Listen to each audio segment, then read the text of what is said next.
The final of a WTA 500 tournament. One of the most prestigious grass court events on the calendar.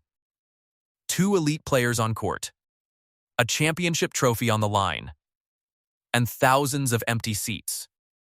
Not a few. Not a section. Thousands. The kind of emptiness that echoes. The kind of quiet that makes a broadcast director nervous. The kind of attendance gap that doesn't happen, not at this level. Not at this stage, unless something went very, very wrong. Or unless something had already gone exactly right. Stay with me. Her name is Alex Eala. 21 years old. From the Philippines. Ranked no. 35 in the world when she arrived in Berlin. And on the night she beat the no. 2 player in the world in straight sets. On grass. In a stadium that had no business being that loud, she called her dad. They didn't say much. They just screamed. That image, a young woman on a clay-colored grass court, phone pressed to her ear, voice cracking, not because she won a Grand Slam, not because she claimed a world title, but because she had done something so far outside what anyone expected that the only rational response was to lose your words entirely. That is where this story starts. Not with trophies. Not with rankings. With a phone call at midnight. And a father screaming across an ocean. The Rot-Weiss Tennis Club in Berlin. One of the most storied venues in European tennis. Red clay courts in the background. The grass center court gleaming under gray German skies. This is the Berlin Open. A WTA 500 event. That means something. It means the best players in the world show up. It means the field is deep and unforgiving. It means a wild card, a player given entry outside the normal ranking cutoff, is expected to play 2 rounds, shake hands graciously, and go home. That is the script. Alex Eala had not read it. What made this tournament unusual wasn't just who was playing, it was who was watching. Because in the days leading up to the quarterfinals, something strange began happening at the ticket windows. Demand spiked. Then, spiked again. Officials opened extra seating. Queues formed outside the gates hours before play began. In a tournament that had run for years without this kind of energy, something was different.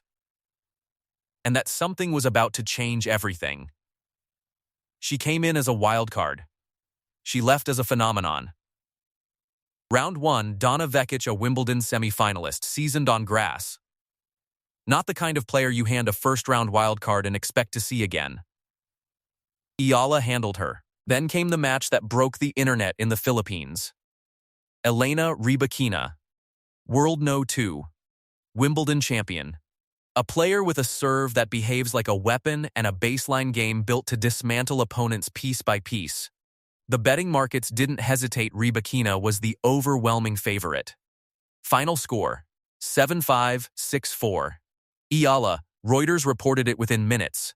Tennis analysts scrambled to contextualize it. For Eala, it was her 5th top 10 win of her career.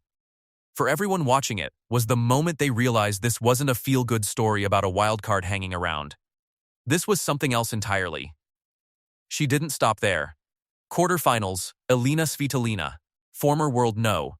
3, 6-3, 6-4. Clinical, dominant, the kind of win that doesn't look like a surprise when you watch it back. It looks like inevitability. With each round, a new milestone. The first Filipina, the first Southeast Asian player, to reach a WTA 500 grass court semifinal. And with each milestone, more flights booked to Berlin. The semifinal against Linda Noskova. This is the part of the story people want to skip. They want to hold on to the Rybakina win, the Svitolina win, the flags and the noise and the screaming father on the other end of the phone. They want to hold the feeling. But what happened in that semifinal matters not because it was a collapse, not because Eala was outclassed, but because how it happened tells you something real about what she had already endured to get there. By the semifinal, the body was speaking. Shoulder discomfort. Fatigue accumulated over a week of elite-level grass court tennis against opponents who arrived fresh, who hadn't already spent their energy fighting through 3 rounds before the tournament reached this stage. Noskova, young, powerful, with a serve that Eala had already lost to earlier in the season, took the match 6-2, 6-4. And here is what happened when the last point was played. The Filipino fans in that stadium, the ones who had taken trains across Germany, who had booked last-minute flights from Amsterdam and Paris and London, who had worn their country's colors in the gray Berlin afternoon, stood up. They did not boo. They did not leave. They gave her a standing ovation that lasted long enough to make grown adults cry. Because they understood something that a scoreboard can't capture. She hadn't just played a tournament. She had carried something. The dream was over. But the story wasn't. 24 hours later, same venue, same court, same tournament. Jessica Pegula and Linda Noskova, two genuinely elite tennis players competing for a WTA 500 championship. And the stadium was half empty. Let that sit for a moment. A WTA 500 final. Two world-class athletes. A championship trophy. And thousands of people who had been there the day before gone. The sections that had been so full you could feel the pressure of the crowd quiet. The atmosphere that had made Berlin Open broadcasters stop mid-sentence to acknowledge what they were witnessing absent. Organizers scrambled, last-minute efforts to fill seats. The logistics team doing what logistics teams do when reality doesn't match the projection. But there was no fixing it. Because the reason was simple. And it was devastating in its clarity. They came for her, not for the tournament. Not for the WTA 500 title. Not for the clay and grass prestige of the Rot-Weiss Club. Not even, if we're being honest, for tennis. They came because a 21-year-old from the Philippines had walked into one of the most difficult fields in women's tennis as a wild card and had beaten the best players in the world in front of their own sports cameras. And when she was gone, they were gone. The empty seats weren't a rejection of Pegula or Noskova. It wasn't disrespect for the final. It was something the organizers probably should have anticipated, but genuinely didn't. The sheer, staggering depth of a fan base they had never marketed to. Never sought out, never considered part of their audience.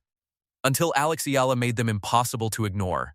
Here is the thing about the Filipino diaspora. There are over 10 million Filipinos living outside the Philippines. Not thousands. Millions.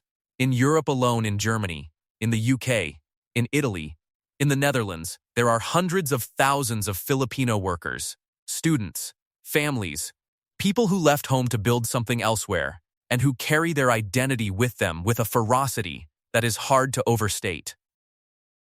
When a Filipino athlete wins, really wins, not a consolation bracket victory, but a legitimate, high stakes. The whole world is watching when it does not just trend in Manila. It mobilizes people. Facebook groups that you and I will never see. Group chats in Tagalog moving faster than any social media algorithm can track.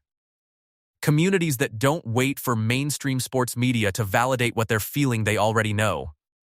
They were already watching before the broadcasters found the story. And what Alex Eala did in Berlin wasn't just a sports achievement. For millions of people, it was proof. Proof that the world stage was not just for European players, not just for American champions, not just for countries with a century-long tennis tradition and the infrastructure to match it.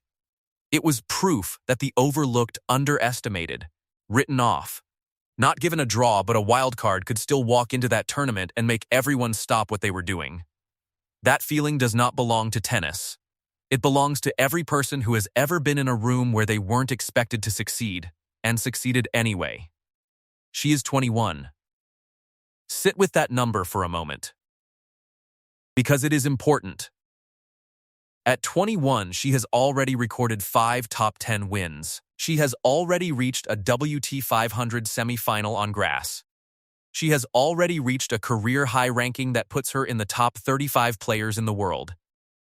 And she is getting better. The next milestone is specific. A deep run at Wimbledon, where the grass court skills she demonstrated in Berlin translate directly to the biggest stage in tennis. A main draw appearance is no longer a hope, it is an expectation. And beyond Wimbledon, A top 20 ranking is not a ceiling. It is the next door.